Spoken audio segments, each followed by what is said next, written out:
নমস্কাৰ সকলোকে মোৰ অন্য এটি ভিডিঅ'লৈ আপোনালোক সকলোকে স্বাগতম জনাইছোঁ। হেল্ল' এভৰিৱান, কি খবৰ আপোনালোকৰ? মোৰ খবৰ পিছে ভাল বেয়া দুয়োটাৰ মাজতে যিহে ৰ'দ দিছে আৰু এইকেইদিন ইমানেই গৰম, মোৰ ঢেৰ মূৰৰ বিষ। তথাপিতো মায়ে যেতিয়া কৈছে নদীৰ পাৰত যাম শাক বুটলিবলৈকে যাবি যদি ওলা বুলি, তুলিবলৈকে যাম, তই যাবি যদি ওলা বুলি।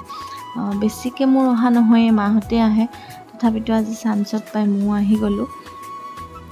মূৰৰ বিষত থাকিব নোৱাৰি তথাপিতো আহিছোঁ। আৰু ইফালে আপোনালোকক পৰিৱেশটো দেখুৱাই দিছোঁ, চাওকচোন। সঁচাকৈ খুব ধুনীয়া পৰিৱেশ। কেতিয়াবা যদি মনটো বহুত বেছি বেয়া লাগে, ইয়ালৈকে আহিলে মনটো ভাল লাগি যায়।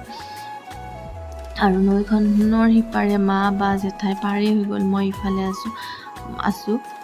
নদীখনত বাৰিষা দিনত খুব বেছিয়ে পানী হয় আৰু এতিয়া খৰালি দিনত গতিকে কম। আৰু ওচৰ চুবুৰীয়া মানুহবিলাকে ইফালে নদীখন পাৰ কৰিয়েই মানে গৰু ছাগলীবোৰ দিয়ে আৰু আমাৰ মাহঁতেও ইয়াতে শাক বুটলিবলৈকে আহে। আৰু এই নদীখনৰ পাৰতে বহুত শাক পোৱা যায়। আমি ইয়াৰ পৰাই বেছিভাগ বুটলি লৈ যাওঁ। আৰু ইফালে দেখিছেনে, এজনী দন্ধুৰী নম্বৰ 1, তাই মোক গালি পাৰি আছে, মোক কিয় ভিডিঅ'ত দেখাইছ, মোক ভিডিঅ'ত নেদেখাবি বুলি এনেকৈ গালি পাৰি আছে। মানে আচলতে তাই যে ঢেকীয়া ছিঙিব নাজানে, সেইকাৰণে মানে তাইক দেখুৱাৰ কাৰণে তাই গালি পাৰি আছে। এনেকুৱা নহয় মানে ঢেকীয়া ছিঙিব নজনা, মায়ে মানে তথাপিতো তাইক শিকাই আছে। আচলতে তাই গুৰৰ পৰা ঢেকীয়া উঠায়, সেইকাৰণে গুৰটোও ছিঙি দিয়ে যে, মায়ে সেইকাৰণে কৈছে গুৰটো নিছিঙিবি, আগটো ছিঙিবি বুলি এনেকৈ কৈ আছে। বহুত দন্ধুৰী হয়, দণ্ড কৰিব খুব জানে মানে এইজনী, সেইকাৰণে দন্ধুৰী নম্বৰ 1। এই মোৰ মূৰটো খাবলৈ জন্ম পাইছিলে এইজনী, ভৰ কাজিয়া কৰি থাকে। আৰু ইফালে জেঠাইক জোকে ধৰে বুলি জেঠাই মানে পাৰৰ পৰা ইফালে এবাৰ গৈছে, ইফালে এবাৰ গৈছে, তেনেকৈ ছিঙি আছে। আচলতে জোকে ধৰে বুলি নহয়, জেঠাইহঁত আহিয়ে থাকে। তথাপিতো মোৰ বাৰু অলপ ভয় লাগে জোকৰ পৰা। এনেকুৱা নহয় দেই, ময়ো নিচিঙা নহয়, ময়ো ছিঙিছোঁ। মইতো মানে হাবিয়ে চাবিয়ে এনেকৈ জংঘলে সোমাই ছিঙিছোঁ। তথাপিতো অলপ ভিডিঅ' কৰিব লাগে কাৰণে দেখাই দিছোঁ। আৰু এইটো আপুনি কি ছিঙি আছে? জেঠি মাটি কান্দুৰি বুলি কয় আমাৰ ভাষাত। এইটো বোলে মাটি কান্দুৰি বুলি কয়, আপোনালোকে কি বুলি কয় জনাবচোন। ধুনীয়া লাগে, পিঁয়াজ চিয়াজ তেল চেল দি বনাব লাগে, ধুনীয়া লাগে খাই। আৰু ইফালে কচুৰ থুৰ কেইডালমান পালোঁ, মানে কচুৰ কোমলীয়া পাত কেইটামান দেখা পাই আৰু নিচিঙাকৈ থাকিব নোৱাৰিলোঁ, ছিঙিলোঁ। মই কচুৰ পাতকেইটা খাই খুবেই ভাল পাওঁ, যি বনালেও খাই ভাল পাওঁ। আৰু কচুৰ কোমলীয়া পাতকেইটা পাতত দি পিটিকা বনাই খায়ো ভাল পাওঁ। আপোনালোকে কেনেকৈ খাই জনাবচোন।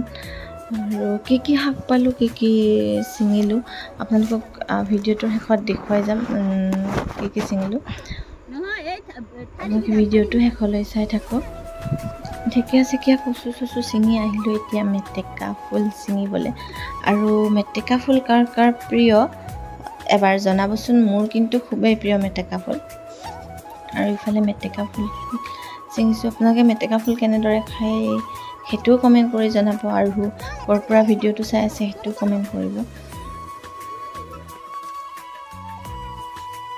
মই ইফালে বহি লৈছোঁ আৰু ইফালে মা জেঠি আৰু সেইটো নিকু মানে সিহঁতি পূৰা কলমৌ মেটেকা ছিঙাত লাগি গৈছে। ময়ো ছিঙি লৈ পিছে মোৰ ভাগৰ লাগিলে যে, সেইকাৰণে মই বহি ল'লোঁ। সিহঁতৰ চবতকৈ বেছিকৈ ময়ে ছিঙিছোঁ যে। আৰু এইখনক কয় মেটেকা বাগান। কি ছিঙিছে এইটো? কলমৌ। আৰু এইখনৰ নাম কি? এইটো বিলৰ নাম মেটেকা বাগান।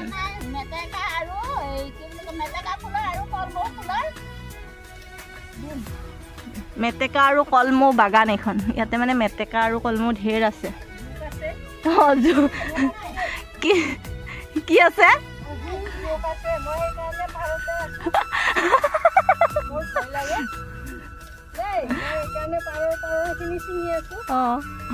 আমাৰ মায়ে পিছে ভয় নকৰে, পুৰা একদম মেখেলা চেকেলা কুচাই লৈছে, দেখিছেনে নাই? এফালে ঘাঁহ কটাৰ অভ্যাস আছে যে, সেইকাৰণে। আৰু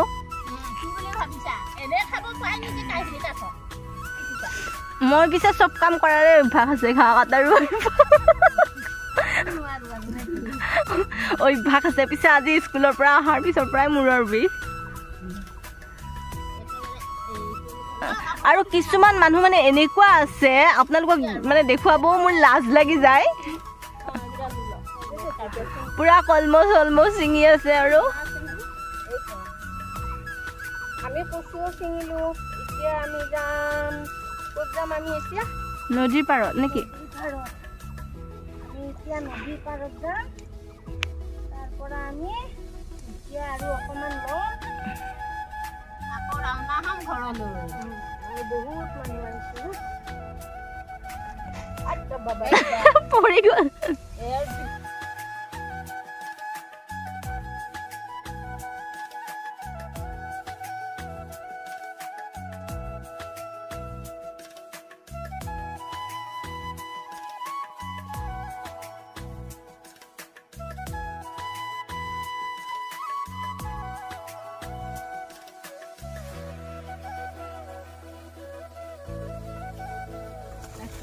Oh, mas juga segitu.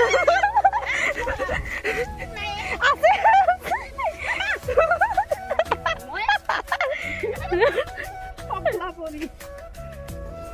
শাক চিঙি আমি আজৰি হৈ গ'লোঁ আৰু এতিয়া ঘৰলৈকে যাওঁ আৰু ইফালে ঘৰলৈকে যাওঁতে মামীহঁতৰ ঘৰৰ মুখেৰে গৈছিলোঁ আৰু যাওঁতে মামীয়ে খুব ধুনীয়াকৈ ফলবিধ মেলি দিছে আচলতে এই গুটিকেইটা কি আপোনালোকে চিনি পাইছেনে আগতে আমি সৰুতে খুব খাইছিলোঁ ইয়াৰ ভিতৰত যিটো বাদাম আছিল খুব বুটলিব গৈছোঁ আজিকালি এইবোৰ দেখাই নাপায় আৰু হয়তো এতিয়া নতুন প্ৰজন্মই এইবোৰ ভালকৈ চিনিয়ে নাপায় কি আপোনালোকে যদি চিনি পাইছে কমেণ্ট কৰি জনাবচোন কি হয় নৈ পাৰৰ পৰা শাকবোৰ বুটলি লৈ আহিলোঁ ঢেকীয়া কলমৌ মেটেকা ফুল ভেদাইলতা কচু আৰু লগতে পচলা আৰু অমৰাৰ কুমলীয়া পাতটো আছে অমৰাৰ কুমলীয়া পাতটো খাই আপোনালোকে কেনেকুৱা পায় জনাবচোন মই খুবেই ভাল পাওঁ মাছৰ লগত খাবলৈ আৰু তেতিয়াহ'লে নেক্সট এটা ভিডিঅ'ত লগ পোৱাৰ আশাৰে আজিলৈ ইয়াতে সামৰিছোঁ ভালে থাকক সদায় সুস্থ থাকক তেতিয়াহ'লে আজিলৈ বাই বাই